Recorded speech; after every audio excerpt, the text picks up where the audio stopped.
प्रिय विद्यार्थियों, हिंदी क्लास में आपका स्वागत है।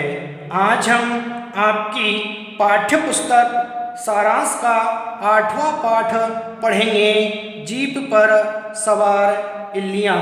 आज हम इस पाठ के मौखिक और लिखित प्रश्नों का अभ्यास करेंगे।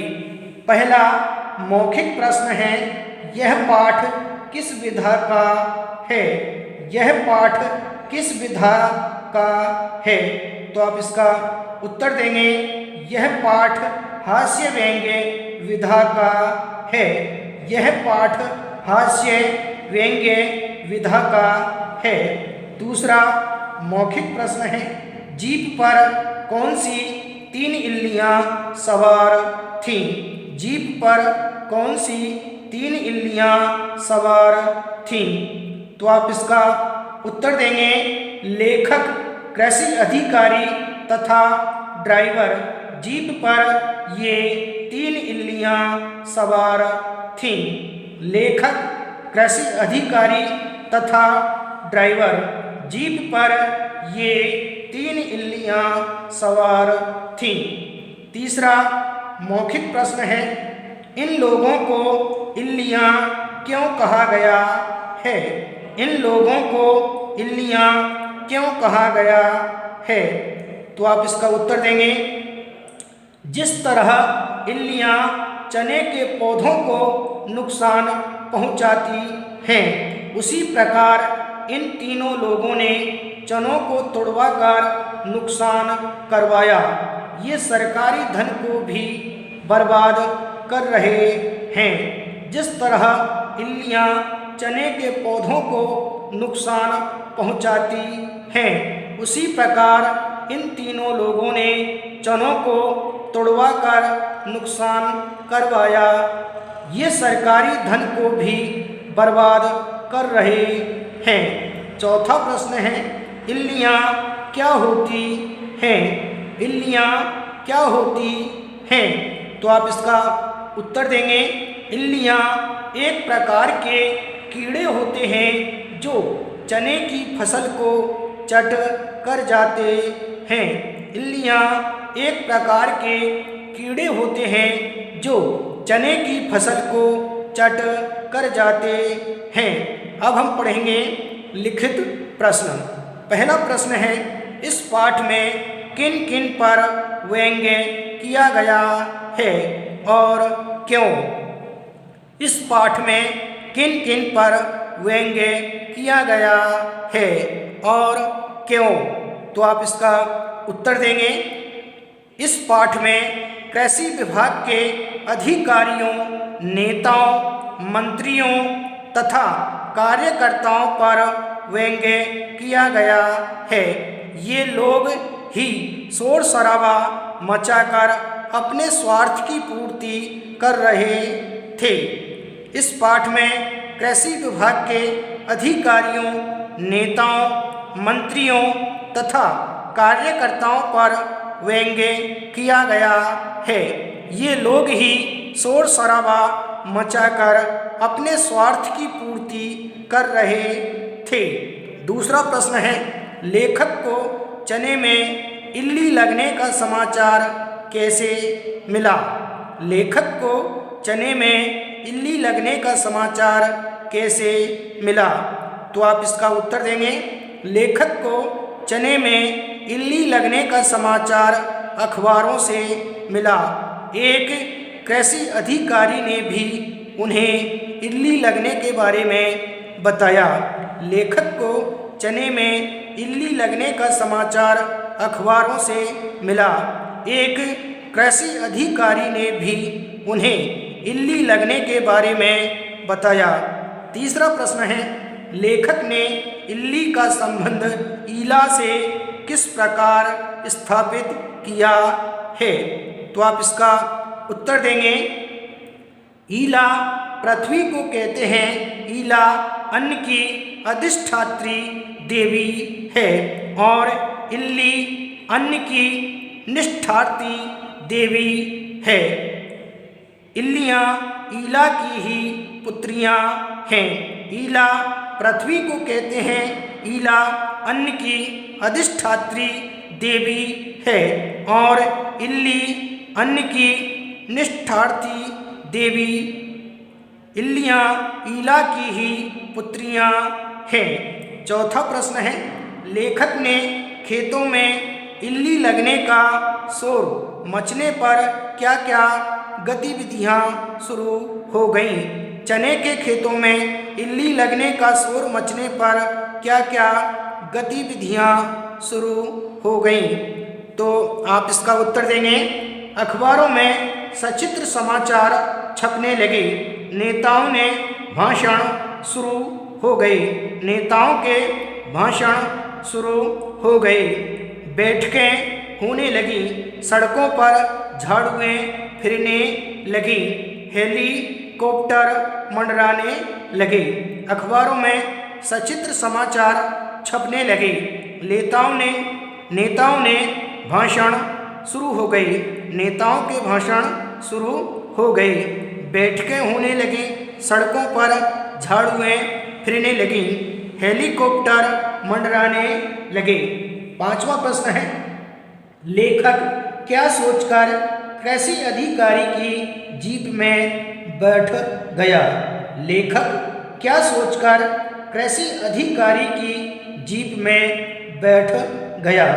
तो आप इसका उत्तर देंगे, लेखक यह सोचकर जीप में बैठ गया कि इसी बहाने यह पता लग जाएगा कि चने के पौधे होते हैं या झाड़। छठा प्रश्न है, लेखक ने किसान से क्या पूछा?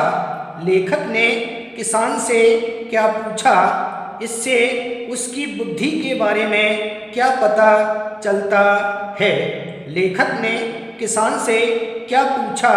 इससे उसकी बुद्धि के बारे में क्या पता चलता है? तो आप इसका उत्तर देंगे, लेखक ने किसान से पूछा, तुम जब खेतों को खोदते हो तो क्या निकलता है? इससे पता चलता है लेखक कम बुद्धि वाला था। लेखक ने किसान से पूछा, तुम जब खेतों को खोदते हो तो क्या निकलता है? इससे पता चलता है लेखक कम बुद्धि वाला है। सातवां प्रश्न है, छोटा अफसर बड़े अफसर की हर बात का समर्थन क्यों कर रहा था? छोटा अफसर बड़े अफसर की हर बात का समर्थन क्यों कर रहा था?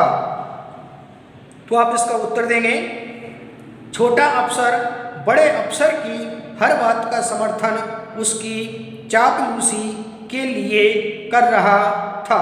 छोटा अफसर बड़े अफसर की हर बात का समर्थन उसकी चापलूसी करने के लिए कर रहा था। आठवां प्रश्न है, छोटे अफसर ने किसान को घुड़ककर क्या कहा?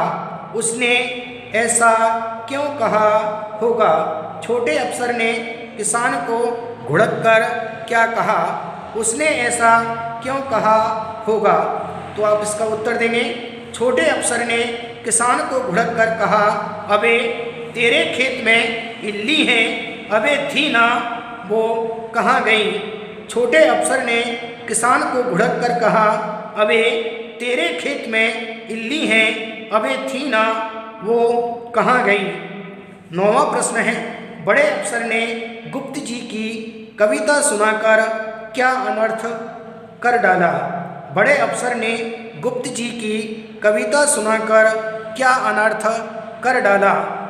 तो आप इसका उत्तर देंगे, बड़े अफसर ने लेखक को गुप्त जी की कविता ग्राम्य जीवन सुनाई।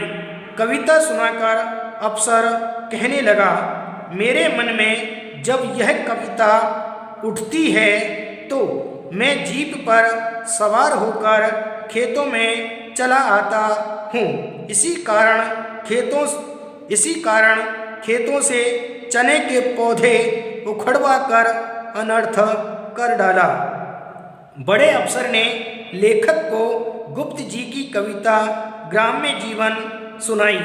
कविता सुनाकर अफसर कहने लगा, मेरे मन में जब यह कविता उठती है तो मैं जीप पर सवार होकर खेतों में चला आता हूँ। इसी कारण खेतों से चने के पौधे उखड़वा कर अनर्थ कर डाला। 10वां प्रश्न है, पाठ के व्यंग्य को अपने शब्दों में स्पष्ट कीजिए। पाठ के व्यंग्य को अपने शब्दों में स्पष्ट कीजिए।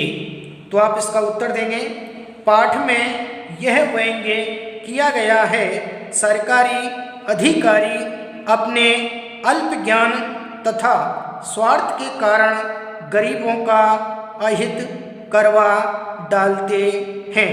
पाठ में यह व्यंग्य किया गया है, सरकारी अधिकारी अपने अल्प ज्ञान तथा स्वार्थ के कारण गरीबों का अहित करवा डालते हैं। अब हम पढ़ेंगे व्यंग्यार्थक स्पष्ट कीजिए। पहला प्रश्न है, जब अखबारों ने शोर मचाया तो नेताओं ने भी भाषण शुरू किए, या शायद नेताओं ने भाषण दिए तब अखबारों ने शोर मचाया। तो आप इसका उत्तर देंगे, चने के खेत में इल्ली लगने का समाचार फैलाने में अखबारों और नेताओं की अहम भूमिका रही। दोनों इतने गड़बड़ हो गए कि पता ही नहीं चला कि पहले कौन सचेत हुआ है।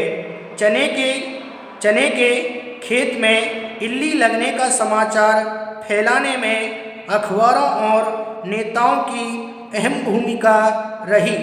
दोनों इतने गड़बड़ हो गए कि पता ही नहीं चला कि पहले कौन सचेत हुआ। दूसरा प्रश्न है, अगर ऐसे ही हवाई जहाज खेतों पर दवा छिड़कते रहे तो अपनी जड़ें साफ हो जाएंगी।